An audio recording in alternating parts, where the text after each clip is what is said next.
If you want to beat your buddies this spring, you better be practicing this winter. I've got just the tips that'll help your full swing, your short wedges, and your putter, and you'll be a much better player come April. My all-time favorite still for practicing indoors is to have something that represents a target line. So you should be able to see these two alignment sticks on the ground.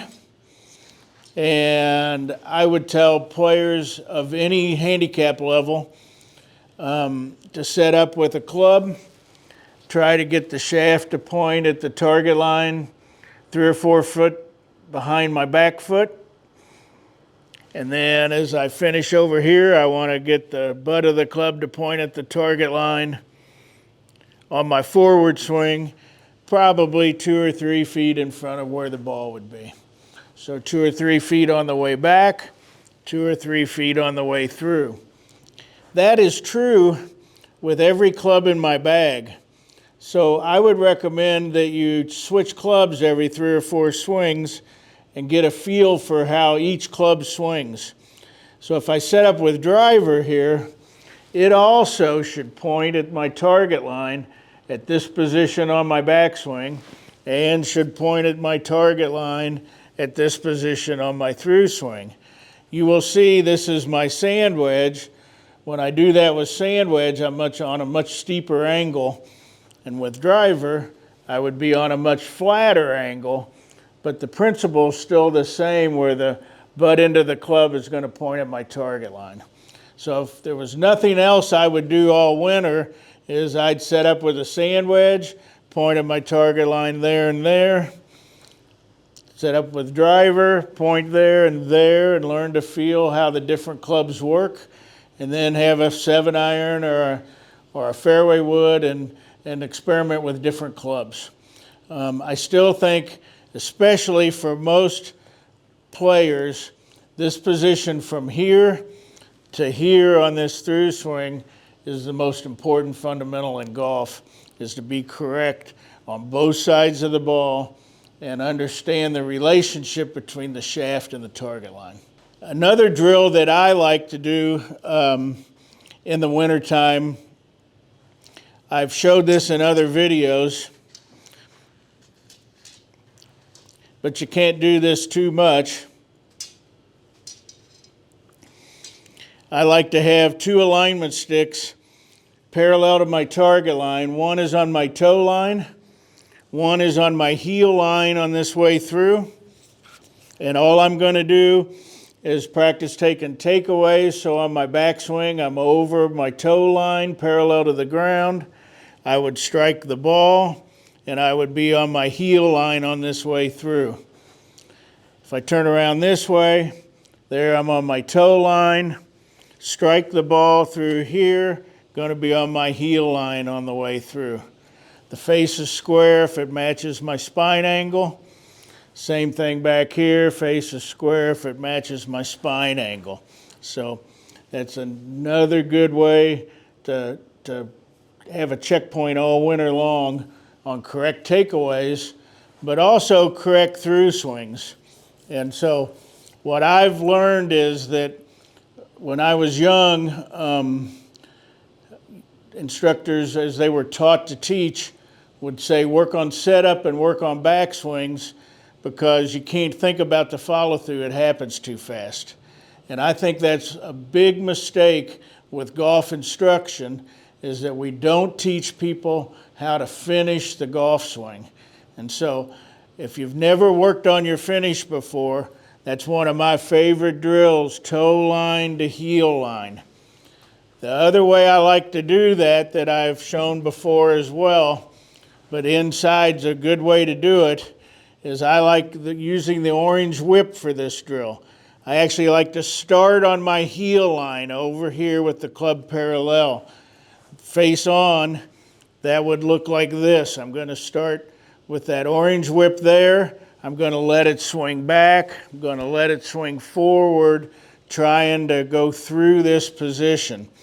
So I'm going to start over here, swing back, let it swing over to that position, and that's a great practice swing drill with the orange whip in the wintertime. That previous drill, I'm really a big fan of this orange whip.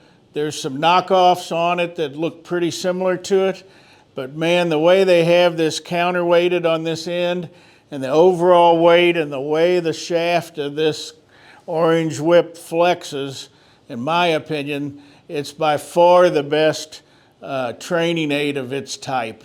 And the knockoffs that have tried to copy it, they're good to warm up with, but they really don't help you with the path and the plane of your golf swing as well as this one does. I'll put a link in the description of this video where you can try one of these for yourself. If you're practicing indoors during the course of the winter, it kind of depends on your setup and what's available to you. What I'm going to show you here is one of the ways I like to practice, and you can do this outside in the backyard or in the garage or in the basement, or if you're lucky enough to have an indoor practice facility of some type, obviously you can do it there. Especially for higher handicap players, I like to generate some boundaries or barriers for us to swing between. And a simple way to do it is just to get a couple little hand towels, just space them out wide enough that the club head will fit between them.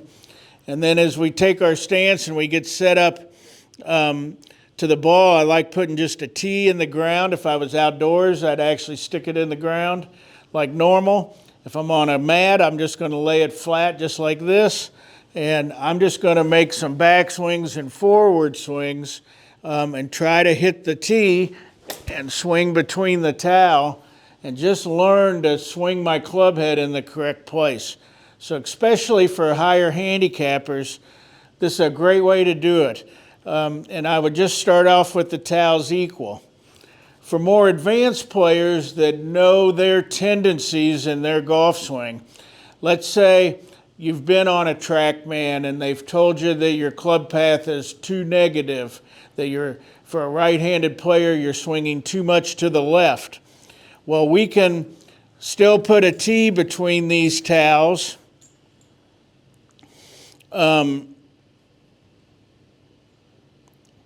But I can take these towels and I can stagger them. I can put the back one farther away from the target, and I can put this one closer to the target.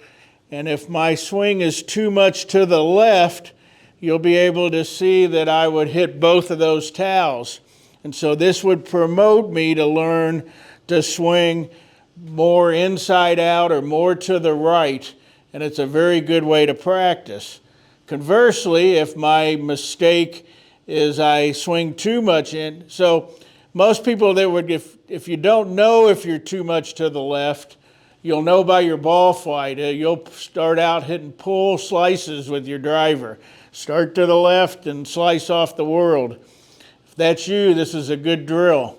For guys that tend to hook it too much, they're likely swinging to the right too much. Their club's going that direction. So I can stagger these towels the opposite direction, and now I make them swing more this way to make contact, and that'll help eliminate their hook. So if you know what your issue is, that's a good way to do it. For advanced players who can exaggerate things too much, well, one of the other things that I like to do then is to add a third towel.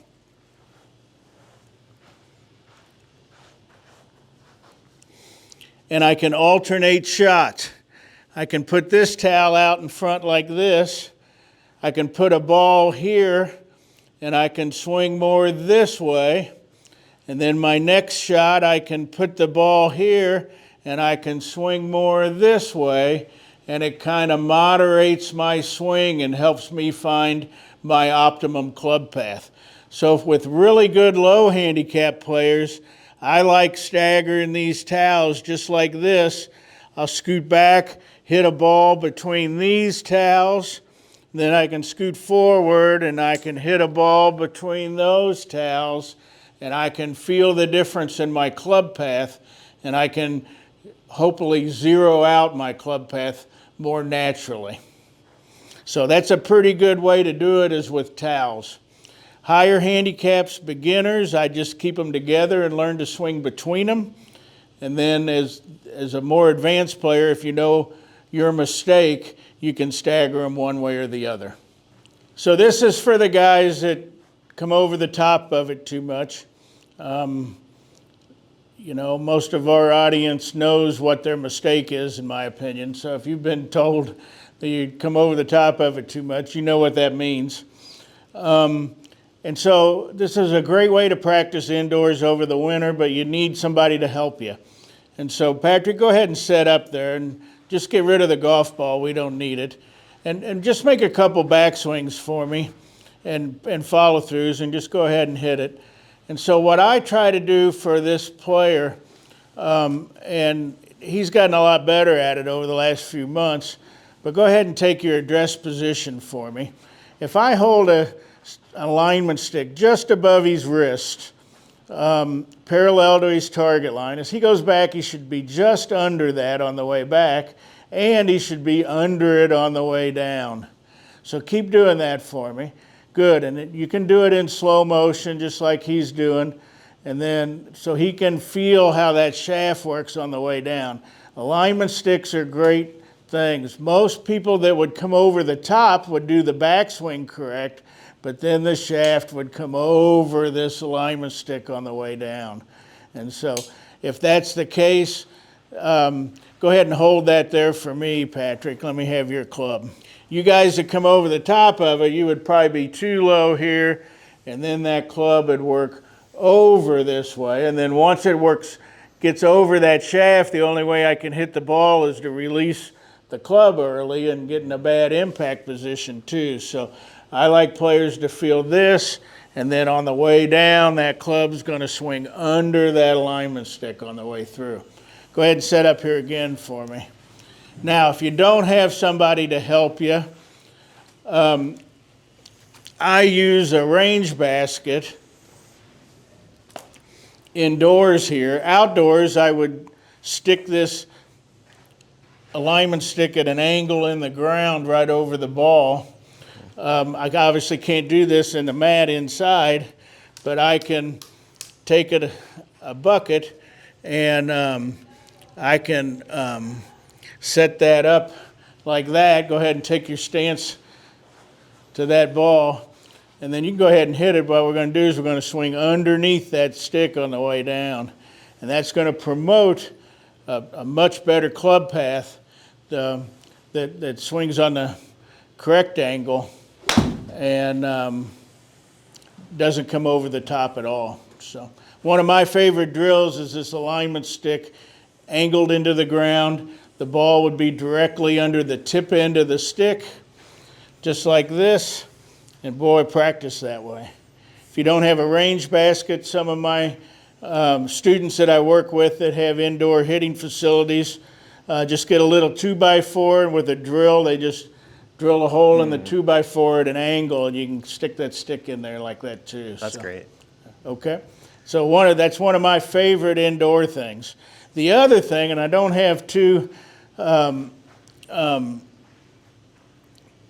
sticks, two baskets, but if I had another stick back here, go ahead and hold that for me, Patrick. I won't hit you. No, leave that one there, but hold one right there. Okay. This is pretty interesting. You can't really do this one with a golf ball because the golf ball would hit this stick after you hit the club. But if I set up here, as this club comes back, I should swing under this stick, and then I should swing under this stick on the way through. So if I had two sticks set up on angles, this is a great indoor where I can feel that swinging from here and then underneath that stick on the way through.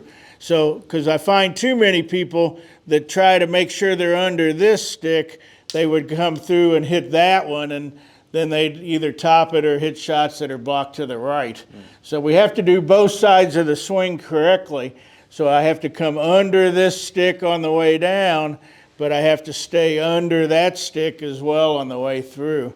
And that's something you won't see very many people talk about. So. Never seen that. That's Yep. great. All right. Indoors is also great for improving your putting for when the springtime rolls around. And there's a couple training aids that I like a lot to practice with during the wintertime.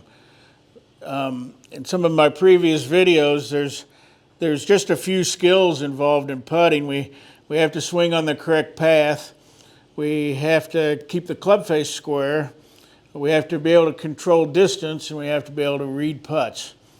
Well, obviously indoors on carpet, everything's pretty flat. There's not much to practice reading there. But boy, I can sure work on my path and my club face and my setup indoors. And if you'll spend that time over the winter improving those parts of your putting, when you get outside then in the spring, you can focus on reading the greens and controlling your distance. So I like to worry about path and face and setup indoors, and then work on speed control and how to read greens when I can get out on the golf course. One of my favorite training aids, and both of these that I'll show you in this video, will supply a link that you can check them out.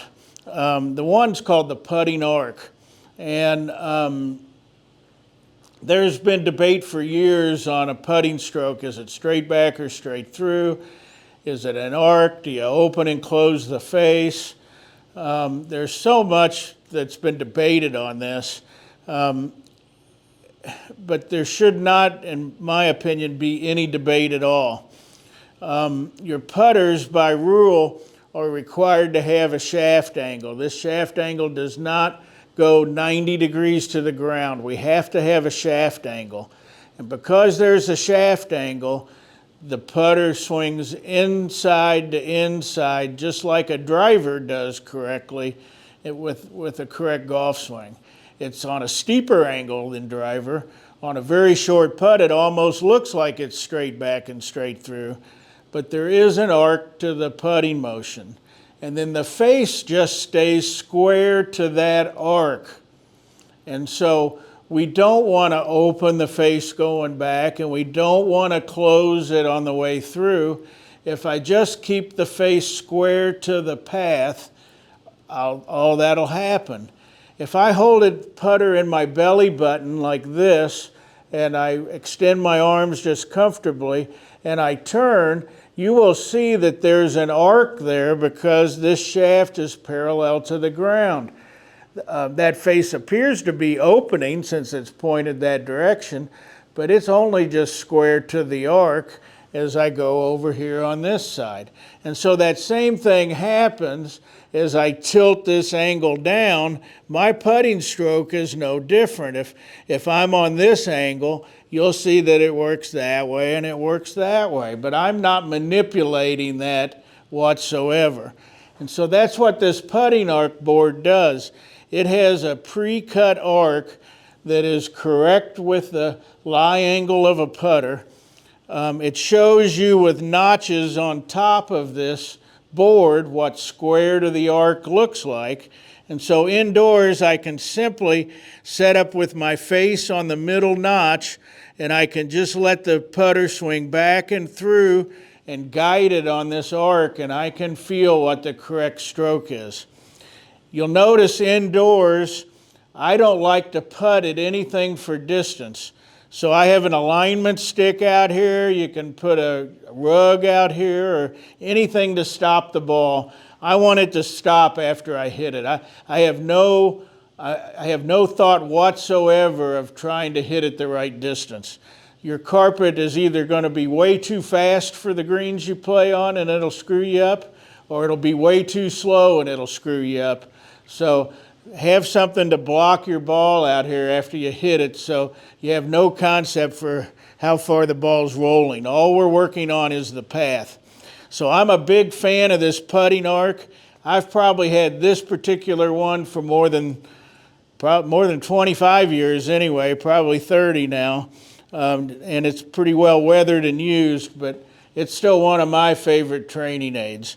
You don't need to use a ball. You can be watching television and you can just feel what this motion is back and through. If you have a long putter, short putter, doesn't matter. it can work with all of them.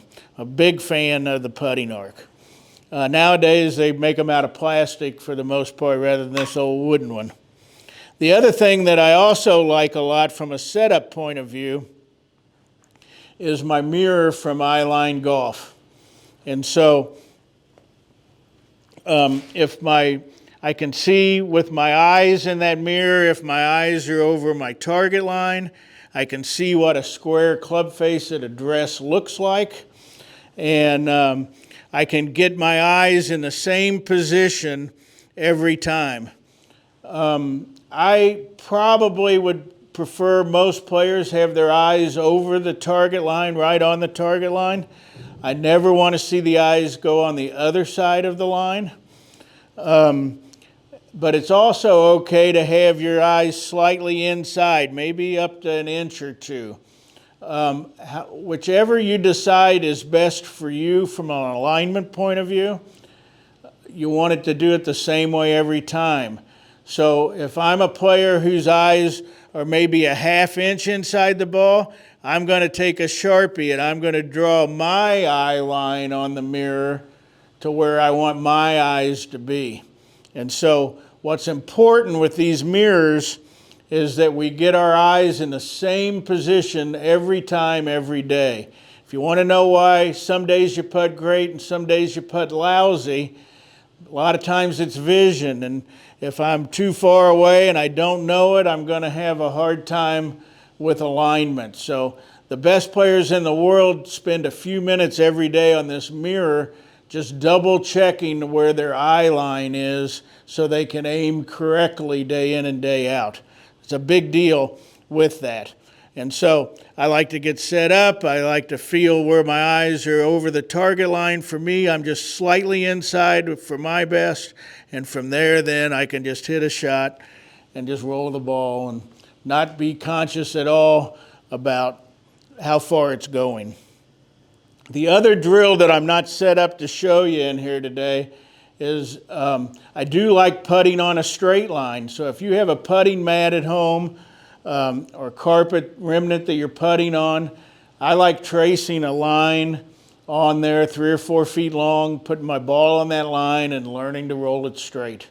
So those are my 3 putting exercises to do over the winter. Putt on a line, use the putting arc to work on my path and my face, and then to work on my eye line alignment with my mirror.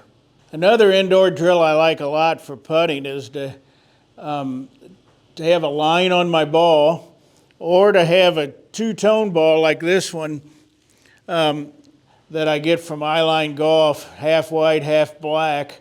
I guess Shrixon's making a ball now that's half and half different colors. It'd work great as well. And then I like just lining it up straight at my target. And I can get my putter lined up with that. And then if I make a correct stroke, you should be able to see that ball roll end over end and each half stay really square like that. If you can't roll your ball that way, then your face is not square at impact to that line, and you're going to not be a very good putter. So practice rolling your ball this winter end over end with either a two-tone ball. You can use with a Sharpie or with these balls like this PXG ball that already comes with a line. That's why you see these guys on TV. They line that ball up almost every putt.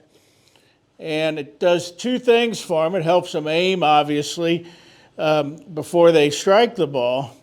But if they roll the putt and they can see that line rolling end over end and it doesn't go in, they know they either didn't hit it the right speed or they didn't read the green correctly. If they hit a putt and the line wobbles, they know they mishit it. So at least they know in their own game what went wrong. So that's why I think it's crucial to learn to roll your ball straight so I can get set up with my putter square to that line, and if I roll it correctly, that line will roll end over end perfectly. And I know that I hit it with a square face. It'll really improve your putting. If you have access to a launch monitor like my TrackMan, Mevo Plus, there's some other good ones out there, Foresight. One of the things you can practice over the winter is distance control with your wedges. And distance control is two things for a really good player when you talk about wedges. Distance control is club head speed, but it's also launch angle. So what I found and what I believe most of the best players in the world are doing today is that they're somewhere around 30 degrees launch angle. 25, 30 degrees, but they're consistent each shot. And then they can vary their club speed to vary their carry distances. If their launch angle stays the same and they can control their speed changes, they get very good at controlling their distances. So for me, this is my 54-degree wedge. I'd like to hit this one about 50 yards carry and about somewhere between 25 and 30-degree launch angle. So I'm just going to make that type of a swing. You can see I'm 28.9, carried that 58, but not bad. So if I need to feel what 50 feels like, I'm just going to take a little bit off of there club head speed wise, and then I'm just going to try to go 50. That's probably short. Yeah, that's what I thought, I could tell. And so, but I'm going to be in that 25 to 30 degree range on launch angle each time. That one ought to be pretty close to 50. Yep, 45. So, but you'll see that I would practice that over and over until I would get to 50. I could do it with my 60-degree wedge. I could even practice hitting little 10 or 15-yard shots, still trying to get a launch angle around 30 and trying to hit a carry distance of 10 yards. So I think it's really good to work on your touch and feel on a launch monitor, and I would use these two numbers with your wedges and try to really control your launch angle and your carry distance based on your feel.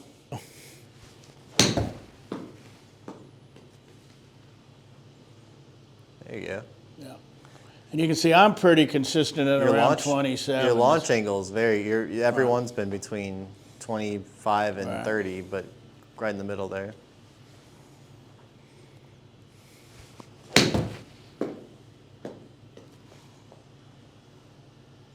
There's a 60-yarder. Yeah. And so that's what they practice. Yeah. There's guys in Europe that actually have the formula for like a 15-foot high beam. Yeah, so and they set up a goal post out there on the driving range, and the guys have to hit it between them. Yeah, that's like a before field goal almost. It was before TrackMan, but it's pretty smart. Somewhere I've got the formula. That's funny. For that written down, but I never did. I got a TrackMan not long after, so I never had to use it. Yeah. But that launch angle is a big deal. Yeah. And most of the guys, that's a pretty low shot with a wedge. So they hit drive. That's one thing if you look at a tour player that would surprise people is they try to hit driver as high as they can, and they try to hit wedges as low as they can. It's almost the opposite of what you would think, but with the loft on the clubs. Mm-hmm. But most of them are in the 30-degree launch angle for full swing wedges and half wedges. So that's pretty cool, and you can practice it indoors all winter long till you get it right.